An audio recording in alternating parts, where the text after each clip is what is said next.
Despite initially dealing with the Steve Corino pandemic rather well, adapting his "get these hands" catchphrase to "wash these hands," it seems the devil has quickly made work for those very idle beef mittens, with the frustrations of self-isolation seemingly getting to WWE star Braun Strowman. After already getting in a Twitter spat with new AEW star Lance Archer, where a fan tweeted Strowman that Archer is what Braun should have been, looking like a true beast, Strowman himself replied calling Archer "great value brand version of me, good joke," which prompted Lance to tweet back, "Great value you say? Great, yup, valuable, yup, experienced, yup, agile, yup, interesting, yup, personality, yup. So yeah, you can say I'm of damn good value, so thanks kid," to which Braun replied, "Anytime, old man." Lance, for context, is 43, 7 years older than Strowman. But Braun, in true Braun fashion, wasn't done with you. Then cutting promos on fans who leapt to Archer's defense, telling one, "Shut up, dork. You've tweeted almost 5,000 times and you don't have a profile pic. Back to your basement." Saying to another, "You're a wannabe video editor," and then replying to a third who pointed out he used the wrong kind of "you're" there. You're grammar slam. See, here's where you make yourself look even dumber than your profile makes you look. I clearly spelled "your" correctly, he didn't, unlike the way you butchered "brother." Just didn't happen to catch my phone automatically, did that instead of "your." Big difference. What? It's the online equivalent of Braun doing his big run round the ring charge just on Twitter accounts instead of wrestlers. Strowman then claimed the string of tweets was actually just because "I'm bored sitting at home, so I'm trying to see how many people I can trigger." The Seth Rollins babyface Twitter game. But then, just like Rollins, he managed to turn full heel with a jab at a different AEW star. Last week, Dark Order member Evil Uno tweeted that wrestling fans should try to support the indie wrestlers affected by the Steve Corino pandemic, who've seen all their upcoming dates cancelled. In the wake of all these cancellations, support the independents, be it wrestling, music, etc. Buy their merch, support them through Patreon, share their stuff. The gig economy is going to take a huge hit and many don't have the safety net necessary to survive this. Not very evil for an Evil Uno, you might think. Well, this is Twitter, so someone managed to take offense to it, and it was Braun over a week later. The Instagram account, Burying Smarks, whose bio's mission statement is to easily trigger AEW wrestlers and their fan base, posted a screenshot of Evil Uno's tweet, asking who's gonna help out the fans when they run out of money. A libertarian sentiment that Strowman seemingly connected with yesterday, where he commented from his account, "Here we go with more of the somebody pay for my bills stuff. If you can't afford to pay your bills, maybe you should change professions. That's why I quit being a strongman. I loved it, but I couldn't afford to live, so instead of making a GoFundMe or a Patreon," an always timely reminder to help support WrestleTalk on Patreon by clicking the link below. And for anyone that goes, "That's easy for you to say, you're a WWE superstar," for your information, 7 years ago I moved to Florida with everything I owned in a Kia Soul with $150 to my name when I started this. Strowman has since deleted those comments, but the images of them are circling around the interwebs in condemnation. But to be outraged over Braun's posts, which he does claim were well-intentioned, just perhaps poorly worded, would be to miss the real story, as Strowman's rant became increasingly more honest about the situation with WWE and its wrestlers.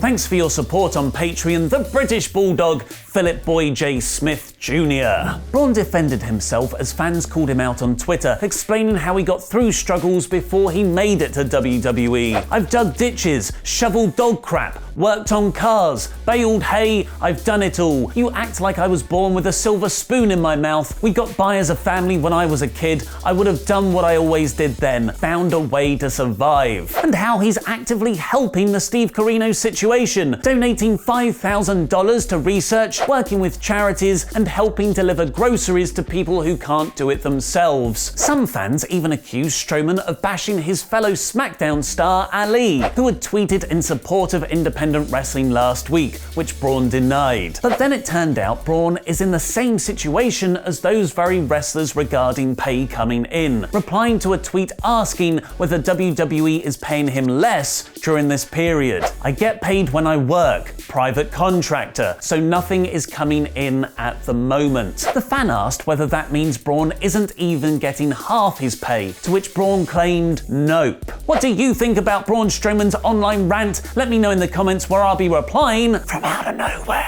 And it seems someone else definitely isn't being paid by WWE. CM Punk. Because he doesn't work for them. Stick with me, this is news, I promise. Punk joked on Twitter earlier this week about holding WrestleMania in front of no fans at the WWE Performance Center. Well, that's one way to make sure Roman finally gets not booed and nobody chants for me. A fan then accused Punk of begging for an in-ring return, which Punk tantalizingly teased. I'm not the one texting begging for a match with me at Mania.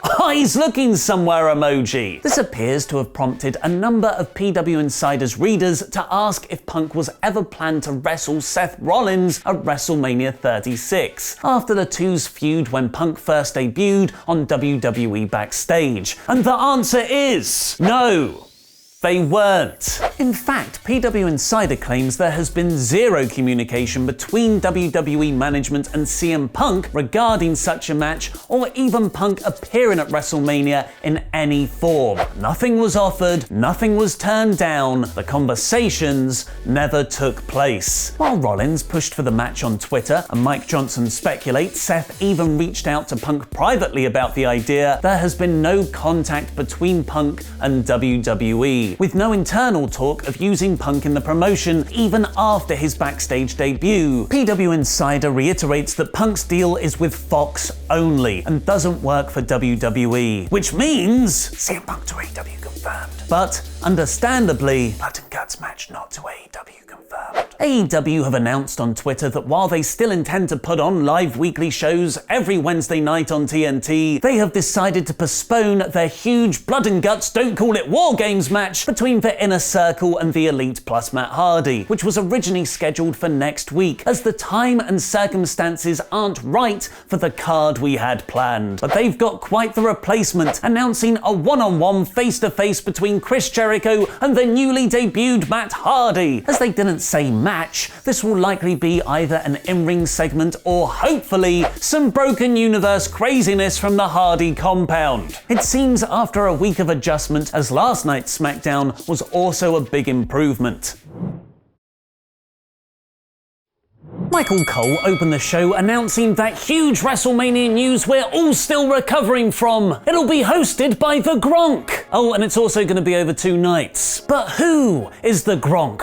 What is the Gronk? Why is the Gronk? SmackDown answered these questions right away. He's Mojo Rawley, but again. Also, Mojo is on SmackDown now because brand split, LOL. He came out to do the age-old, boy gosh howdy, I'm so lucky to be here, I'm such a fan routine, to be interrupted by King Corbin, who was interrupted by Elias, and Mojo and Gronk push Corbin over like they're 8 years old. Oh, I know the gimmick they're going for now. They're annoying. Gronk then said he can't make any matches for WrestleMania, and then booked Elias versus Corbin for WrestleMania. AEW on Wednesday night showed you can have a good wrestling show in front of no fans. SmackDown took that baton with a really good tag match between Drew Gulak and Daniel Bryan versus Cesaro and Shinsuke Nakamura. 4 very good wrestlers doing very good wrestling. Gulak and Bryan meshed perfectly together, with Bryan rolling up Cesaro for the win, and then he challenged Sami Zayn for an Intercontinental title match at Mania, which Sami accepted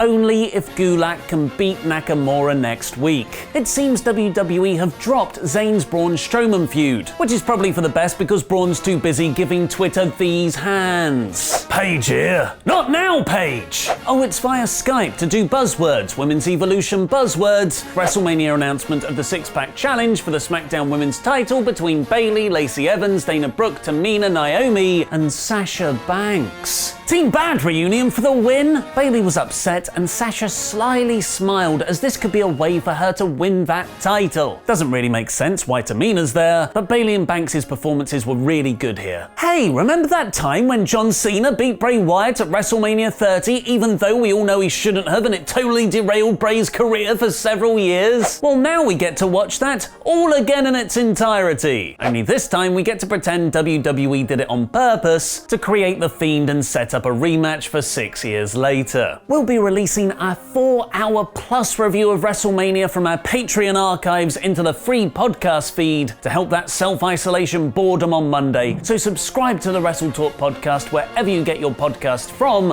to hear our in-depth thoughts on that match. Alexa Bliss challenged Asuka to a match on next week's SmackDown, brand split LOL again, and Miz and Morrison did some comedy when they dressed up as their potential tag challengers for Mania, which led to a match with Heavy Machinery. It was all decent stuff, but got amazing when Otis's hot tag was interrupted by Dolph Ziggler showing pictures of him and Mandy Rose. Otis's selling of this was genuinely heartbreaking, and his freakout over Dolph, Morrison and Miz, aka the WWE midcard of 2008, was fantastic. Tucker tried to calm him down, but Otis flipped out and hit all the baddies with a chair for the DQ. I love this storyline, and although WrestleVotes reported earlier this week that their Mania match might be cancelled, this would suggest those plans could still go ahead now it's over 2 nights. And the main event was a contract signing between Roman Reigns and Goldberg. Maybe it's just a lack of crowd noise, but this feud feels like it has zero heat. The two said some words, but they never had any real emotion. They both made the match official and almost kissed. I mean, went nose to nose. So that was this week's SmackDown in about 4 minutes. Vote in the poll above my head to let me know your thoughts. This was a lot better than Raw because it felt like an actual wrestling show and not just filler. The opening tag was really good, Otis's freakout was brilliant, and the Paige segment with Bayley and Sasha Banks was really fun.